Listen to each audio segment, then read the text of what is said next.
Genesis 2:1. Thus the heavens and the earth were completed in all their vast array.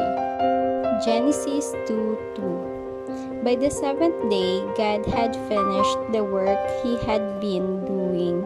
So on the seventh day, he rested from all his work.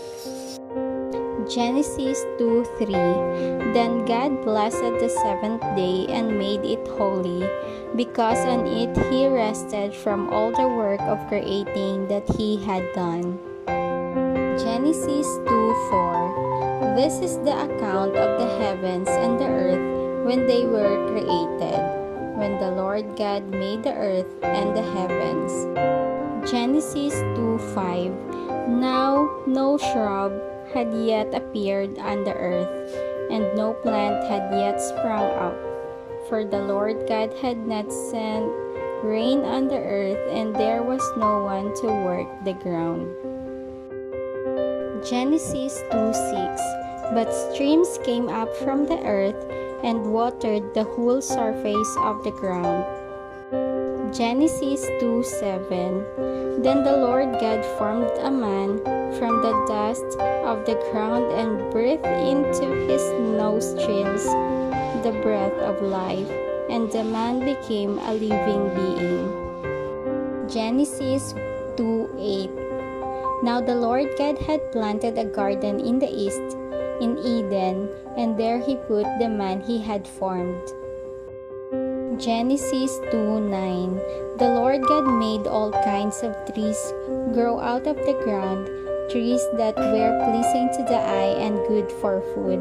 In the middle of the garden were the tree of life and the tree of the knowledge of good and evil.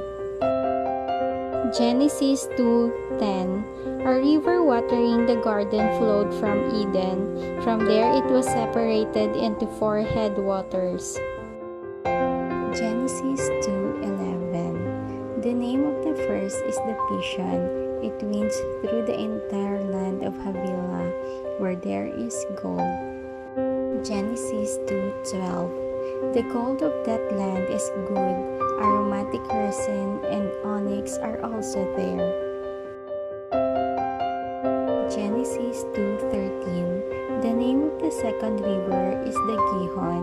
It winds through the entire land of Cush. Genesis 2:14. The name of the third river is the Tigris. It runs along the east side of Ashur. And the fourth river is the Euphrates. Genesis 2:15. The Lord God took the man and put him in the Garden of Eden to work it and take care of it. Genesis 2:16. And the Lord God commanded the man, "You are free to eat from any tree in the garden." Genesis 2:17. But you must not eat from the tree of the knowledge of good and evil, for when you eat from it, you will certainly die. Genesis 2:18. The Lord God said, "It is not good for the man to be alone. I will make a helper suitable for him." Genesis 2:19. Now the Lord God had formed out of the ground all the wild animals and all the birds in the sky. He brought them to the man to see what he would name them, and whatever the man called each living creature, that was its name. Genesis 2:20. So the man gave names to all the livestock, the birds in the sky, and all the wild animals.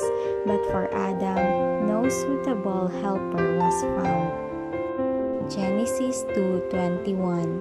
So the Lord God caused the man to fall into a deep sleep, and while he was sleeping, he took one of the man's ribs and then closed up the place with flesh. Genesis 2:22.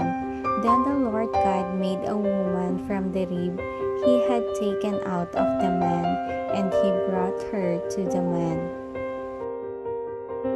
Genesis 2:23.